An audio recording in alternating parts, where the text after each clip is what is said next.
કેમ છો મિત્રો? આજના આપણે પ્રથમ લેક્ચરની અંદર આપણે કર્તરી અને કર્મણી પ્રયોગ એટલે કે એક્ટિવ એન્ડ પેસિવ વોઇસ વિશે ભણીશું. તો સૌથી પહેલાં એક્ટિવ એન્ડ પેસિવ વોઇસ એટલે શું? તો કર્તાની જગ્યાએ કર્મ મુકાય અને કર્મની જગ્યાએ કર્તા મુકાય. તો એના માટે સૌથી પહેલાં શું કરવું પડે? તો યાદ રાખો,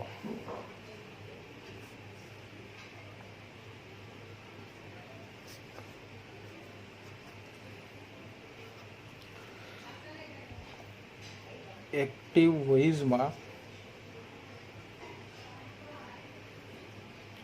આપેલા કર્મને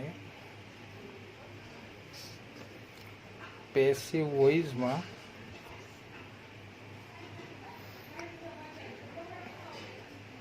કર્તાને સ્થાને મૂકો.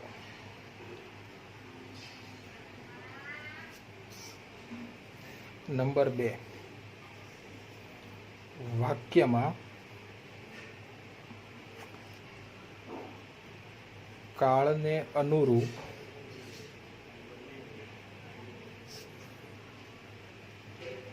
ટુ બીનું રૂપ મૂકો.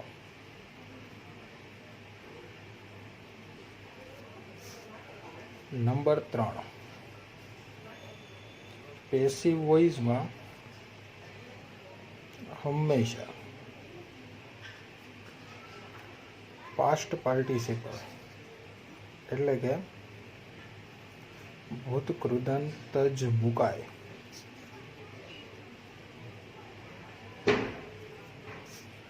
નંબર 4, એક્ટિવ વોઇસમાં આપેલા કર્તાને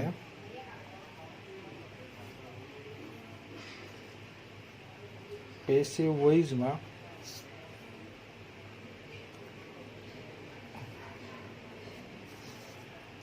કર્મને સ્થાને મૂકો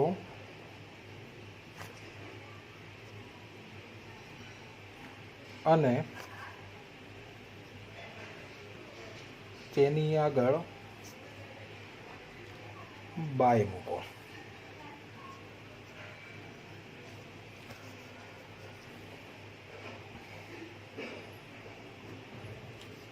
બરાબર. હવે આપણે થોડું એક્ઝામ્પલ જોઈએ કે ફોર એક્ઝામ્પલ એવું હોય કે રાહુલ પ્લેઝ ક્રિકેટ ડેઇલી. તો વાક્યમાં આપેલ નામ કે સર્વનામને આપણે કહીશું કર્તા. કર્તા જે ક્રિયા કરે તેને કહીશું ક્રિયાપદ. હવે કર્મ, તો કર્મ કઈ રીતે ઓળખાશે? તો કર્મ ઓળખવા માટે શું અથવા તો કોનેથી પ્રશ્ન પૂછવો? તો રાહુલ ક્રિકેટ રમે છે. તો શું વડે પ્રશ્ન પૂછે? તો રાહુલ શું રમે છે? શું રમે છે? ક્રિકેટ. તો આ ક્રિકેટ એ શું છે? કર્મ. અને ત્યારબાદ છેલ્લે આવશે અન્ય શબ્દ. હવે નિયમ પ્રમાણે જોવા જઈએ તો એક્ટિવ વોઇસમાં આપેલા કર્મને પેસિવ વોઇસમાં કર્તાને સ્થાને મૂકો. તો સૌથી પહેલાં આપણે કર્મ મૂકીશું ક્રિકેટ. આર્ટિકલ આગળ આવશે ક્રિકેટ. ત્યારબાદ વાક્યમાં કાળને અનુરૂપ ટુબીનું રૂપ મૂકો. તો હવે વાક્યનો કાળ મિત્રો જોશું કે ક્રિયાપદનું એસ કે એસ વાળું કે મૂળ રૂપ હોય એટલે એ સાદા વર્તમાન કાળમાં આવે. તો વર્તમાન કાળના ટુબીના રૂપો કયા આવશે? Am, is, R. તો એક વચન જોડે મૂકીશું આપણે ઇઝ. ત્યારબાદ પેસિવ વોઇસમાં હંમેશા પાસ્ટ પાર્ટિસિપલ એટલે કે ભૂતકૃદંત જ મુકાય. તો પ્લેનું ભૂતકૃદંત થશે પ્લેઇડ.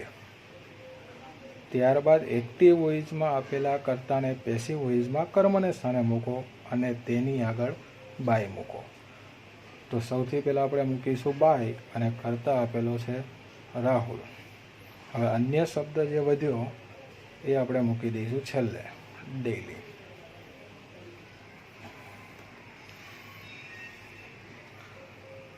અથવા તો આ રીતે બીજી રીત પણ આવી શકે આની અંદર, જો તમને વાક્ય રચનાથી ફાવતું હોય તો સૌથી પહેલાં મૂકવાનો કર્મ,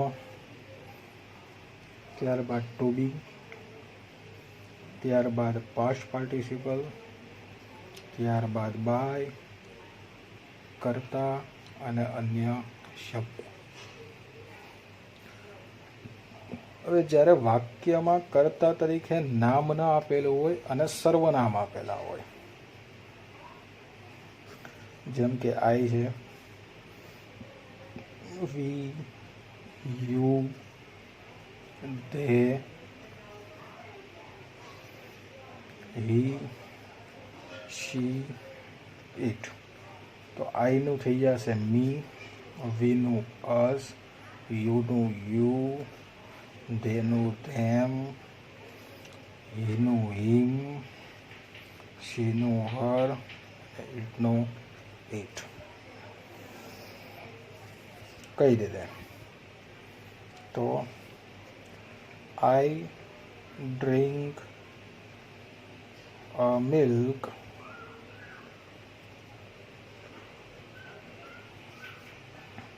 એવરી નાઇટ. તો સૌથી પહેલાં વાક્ય રચના પ્રમાણે આપણે મૂકીશું કર્મ. કર્મ શોધતા હવે તમને આવડે છે. આઈ છે, કરતા છે, ડ્રિંક છે એ ક્રિયાપદ છે,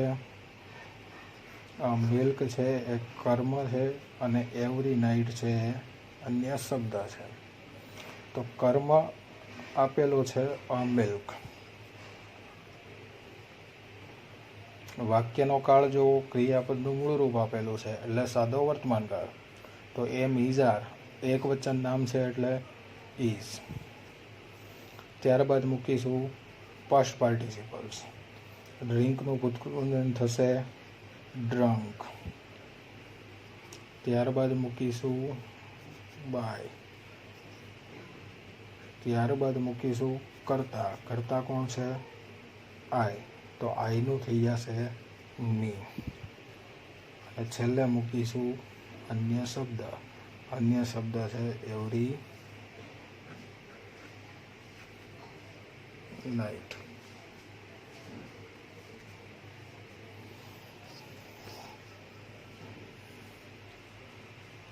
આ આપણે અત્યાર સુધી વિધાન વાક્યો જોયા મિત્રો.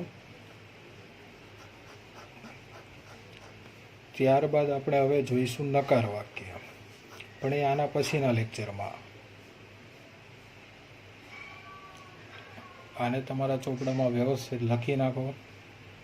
ત્યારબાદ હું તમને થોડા એક્ઝામ્પલ આપીશ જે તમારે જાતે સોલ્વ કરવાના રહેશે. તમે જે ક્રિયાપદના ભૂતકૃતના રૂપો મોઢે કર્યા તેમાંથી જ તમારે બનાવવાના રહેશે. જે નથી ખબર પડતા તે તમે મને વોટ્સઅપમાં મોકલી શકો છો, હું તમને તેનો આન્સર જણાવીશ. Okay, thank you.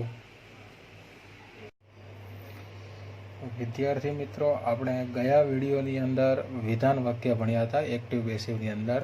તો આજના વિડીયોની અંદર આપણે ભણીશું નકાર વાક્ય, જેની વાક્ય રચના છે. સૌથી પહેલાં મુકાય છે કર્મ, ત્યારબાદ ટુ બી, ત્યારબાદ નોટ, ત્યારબાદ પાસ્ટ પાર્ટિસિપલ, ત્યારબાદ બાય, કરતા અને અન્ય શબ્દ. હવે જોઈએ example. Example number 1. Sunil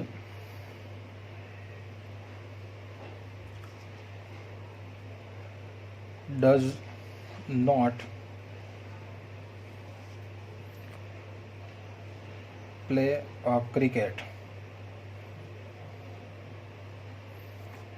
daily.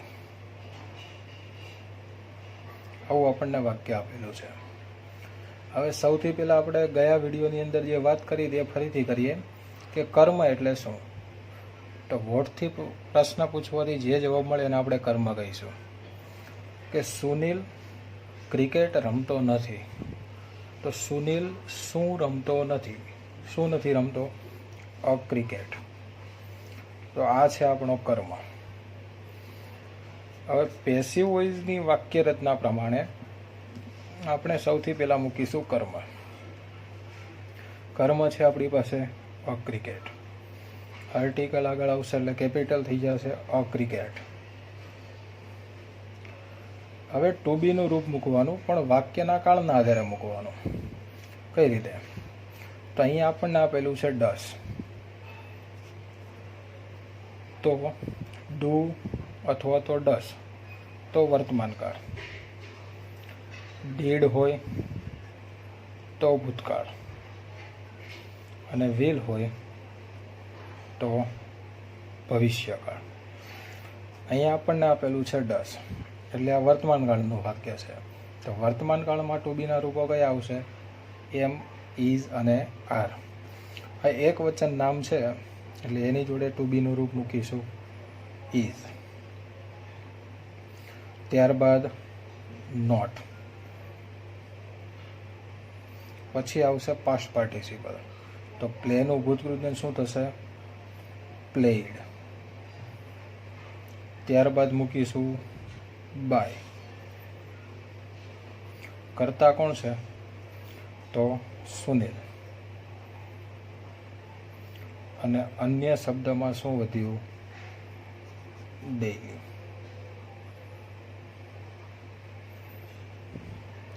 એ જ રીતે બીજું વાક્ય, I did not eat bananas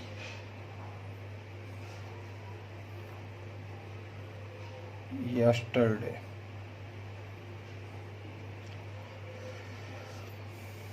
આઈ છે કરતા છે, ઈટ ક્રિયાપદ છે, બનાનાસ કર્મ છે, અને યસ્ટરડે અહીંયા શબ્દ છે. તો સૌથી પહેલાં આપણે કર્મ આગળ લઈશું બનાનાસ.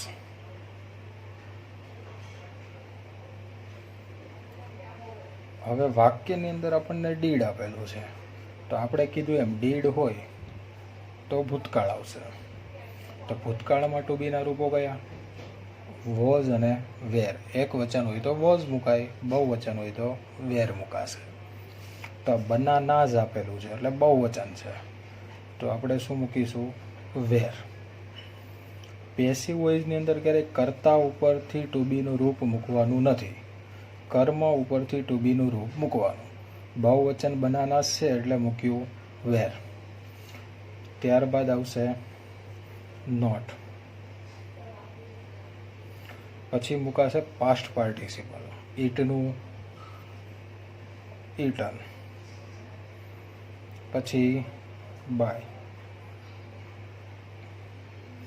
કરતા કોણ છે? આઈ. તો આઈનું શું થઈ જશે? મી. અને અન્ય શબ્દમાં આપેલું છે યસ્ટરડે.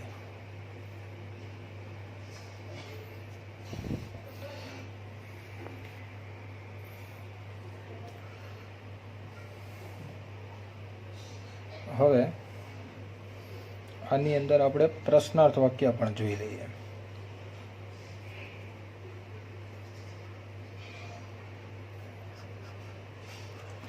પ્રશ્નાર્થ વાક્યની વાક્ય રચના કેવી આવશે?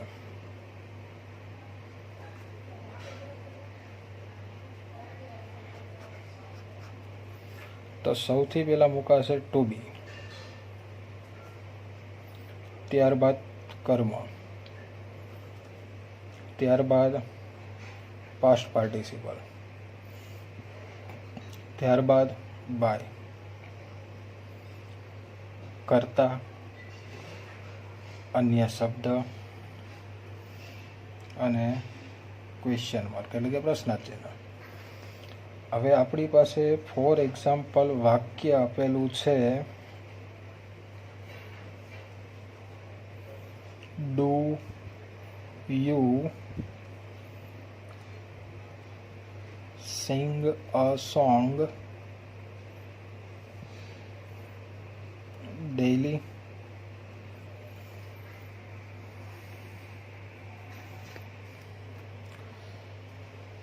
તો જો કઈ રીતે વાક્ય બનાવશો. યુ છે કર્તા છે, સિંગ ક્રિયાપદ છે, અ સોંગ કર્મ છે અને ડેઇલી અન્ય શબ્દ છે. હવે વાક્ય રચના પ્રમાણે સૌથી પહેલાં ટુ બીનું રૂપ, પણ પહેલાં આપણે કર્મ શોધી લઈએ. કર્મ આપણને આપેલો છે અ સોંગ અને વાક્યમાં આપેલું છે ડુ, એટલે કે વર્તમાનકાળ છે, સાદો વર્તમાનકાળ. તો ટુ બીનું રૂપ આવશે એમ ઇઝ આર. આપણે કર્મને આધારે ટુ બીનું રૂપ મૂકીશું. અ સોંગ એક વચન નામ છે એટલે ટુ બીનું રૂપ મૂકીશું ઇઝ.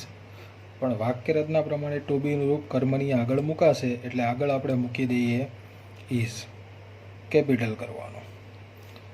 ટુ બીનું રૂપ ઇઝ, કર્મ અ સોંગ, ત્યારબાદ મૂકવાનું પાસ્ટ પાર્ટિસિપલ. સિંગનું થઈ જશે સંગ, ત્યારબાદ બાય, કર્તામાં યુ, અન્ય શબ્દમાં ડેઇલી અને છેલ્લે મૂકીશું આપણે ક્વેશ્ચન માર્ક. બીજું ઉદાહરણ જોઈએ કે ડીડ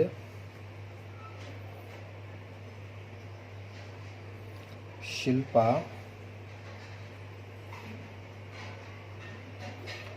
ડ્રો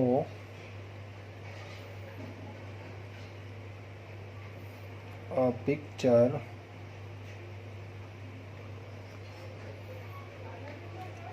last week.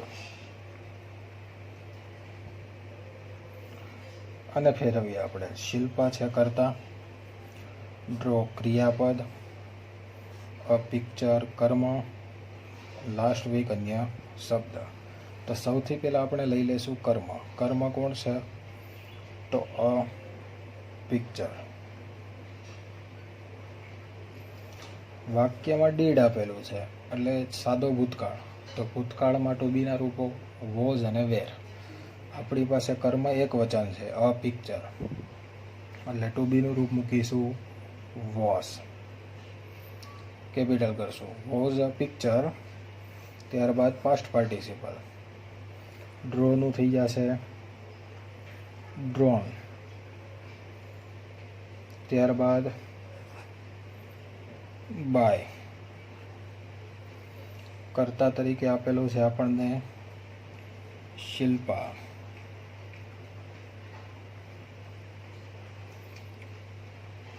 અને ત્યારબાદ અન્ય શબ્દમાં આપણે મૂકીશું લાસ્ટ વીક અને છેલ્લે ક્વેશ્ચન માર્ક. હવે આપણે આજે આ નકાર અને પ્રશ્નાર્થ વાક્ય પૂરા કર્યા. હવે પછીના વિડીયોની અંદર આપણે ભણીશું WH ક્વેશ્ચન.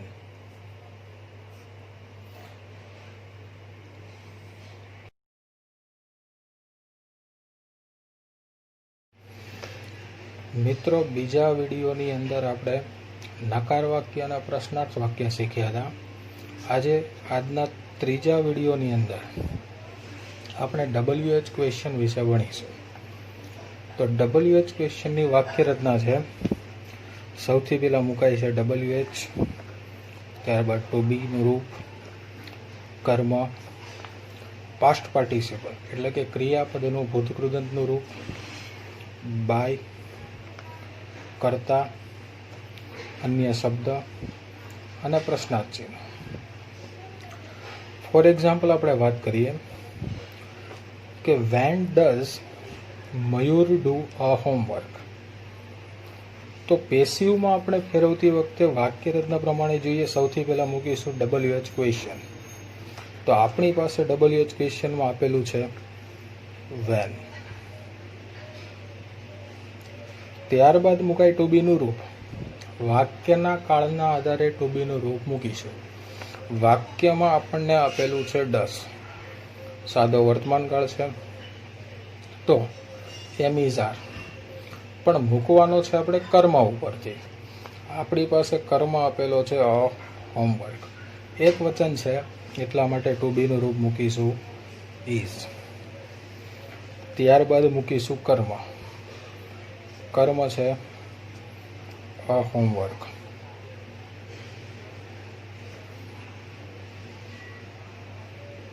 ત્યારબાદ પાસ્ટ પાર્ટિસિપલ.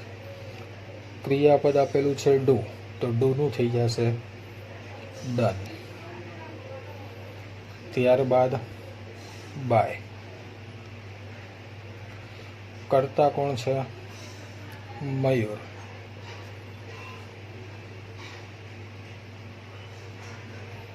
અન્ય શબ્દની અંદર આપણે મૂકીશું, આપેલું નથી એટલે નથી મૂકતા, છેલ્લે મૂકીશું આપણે ક્વેશ્ચન માર્ક.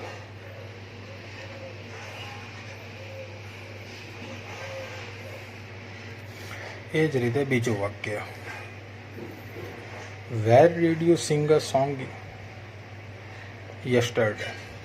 તો સૌથી પહેલાં વાક્ય રચના પ્રમાણે મૂકીશું આપણે WH ક્વેશ્ચન વેર.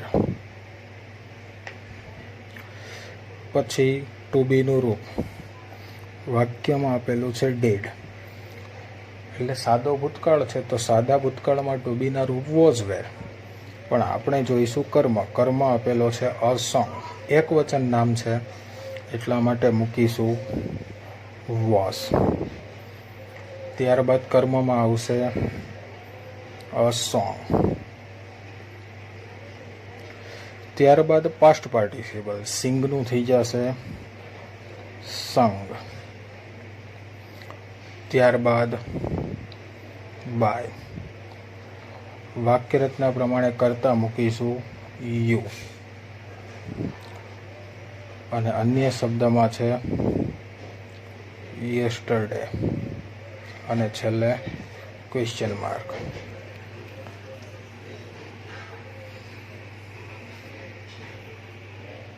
હવે ત્રીજું વાક્ય, what do you speak in the class.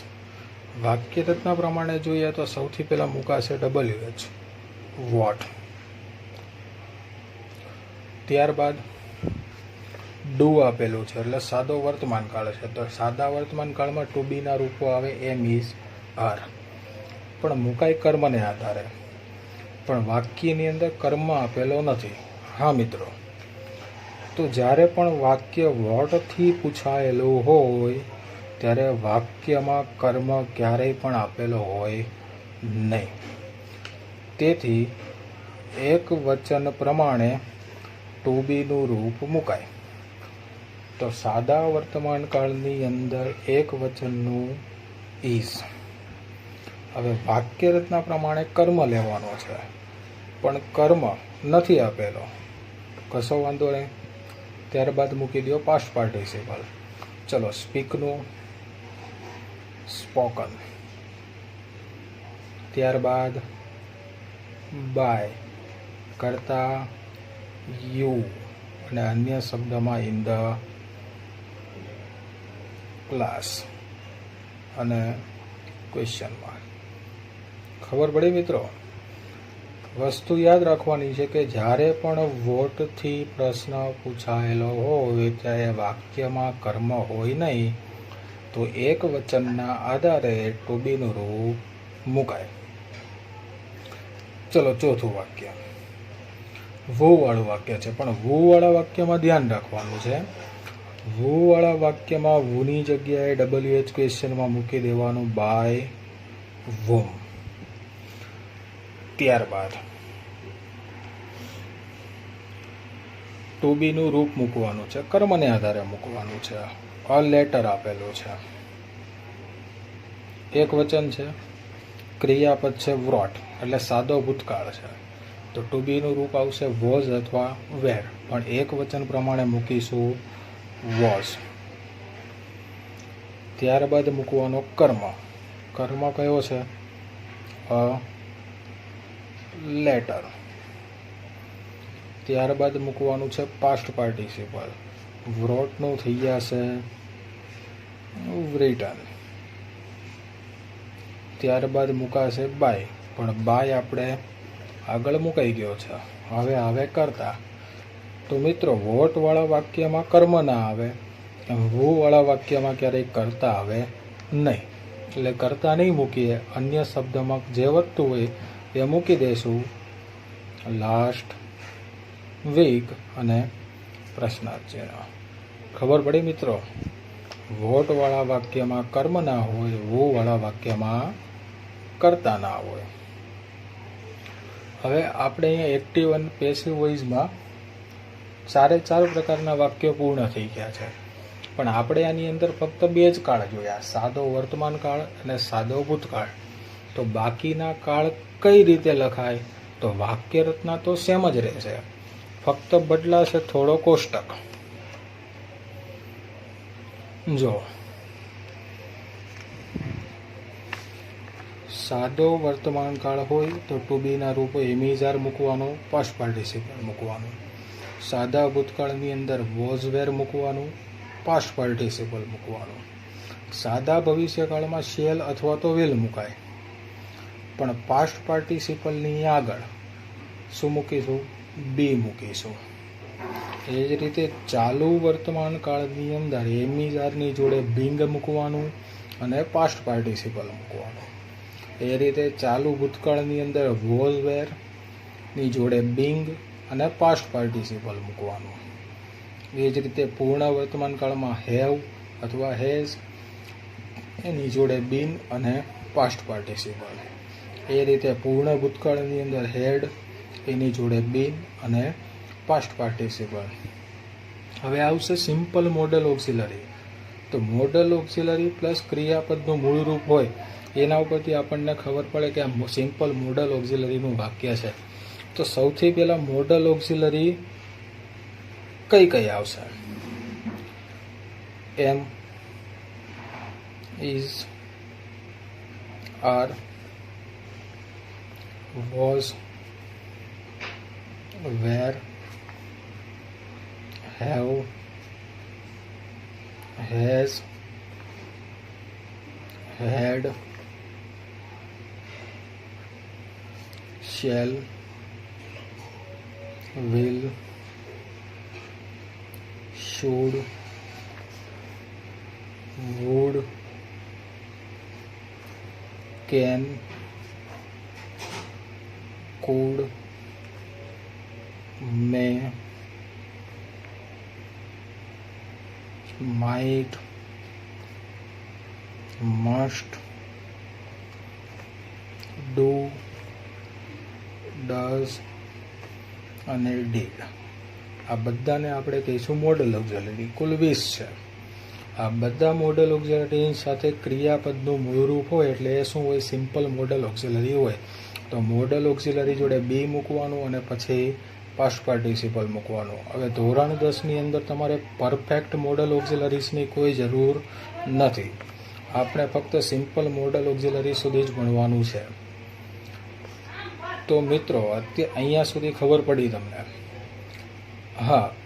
હવે ઘણાને પ્રશ્ન હોય કે સાહેબ બિંગ, બીન કે બી કઈ રીતે મૂકવાનું? તો હંમેશા યાદ રાખવાનું, નકાર વાક્ય હોય, પ્રશ્નાર્થ વાક્ય હોય કે વિધાન વાક્ય હોય, પણ બી, બિંગ કે બિન એ હંમેશા પાસ્ટ પાર્ટિસિપલની આગળ મુકાય.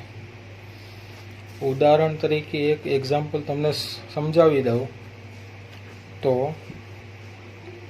રાહુલ ઇઝ પ્લેઇંગ ક્રિકેટ નાવ. હવે એમ ઇઝ પ્લસ ક્રિયાપદનું આઈએનજી વાળું રૂપ છે. તો અહીંયા જો તો મિત્રો ચાલુ વર્તમાન કાળની અંદર એમ ઇઝ આરની જોડે આઈએનજી વાળું રૂપ હોય એટલે ચાલુ વર્તમાન કાળ હોય. તો ચાલુ વર્તમાન કાળમાં am is are plus being plus past participle મુકાય. તો જો તો વાક્ય રચના પ્રમાણે આપણે સૌથી પહેલાં શું મૂકવાનું? અ ક્રિકેટ. ત્યારબાદ ટુ બીનું રૂપ મૂકવાનું છે એમ ઇઝ આર. તો એક વચન છે એટલે મૂકીશું ઇઝ. પછી મૂકવાનું બીંગ, પછી મૂકવાનું પાસ્ટ પાર્ટિસિપલ, પ્લેનું થઈ જશે પ્લેડ. વાક્ય રચના પ્રમાણે બાય કરતા છે રાહુલ અને અન્ય શબ્દમાં નાવ. જો મિત્રો નકાર વાક્ય હોય કે Rahul is not playing a cricket now, તો શું કરશો? અ ક્રિકેટ ઇઝ, પછી નોટ મૂકવાનું. પણ બી હોય, બિંગ હોય કે બીન હોય એ હંમેશા કોની આગળ મૂકીશું? પાસ્ટ પાર્ટિસિપલની આગળ મૂકીશું. ખબર પડશે મિત્રો?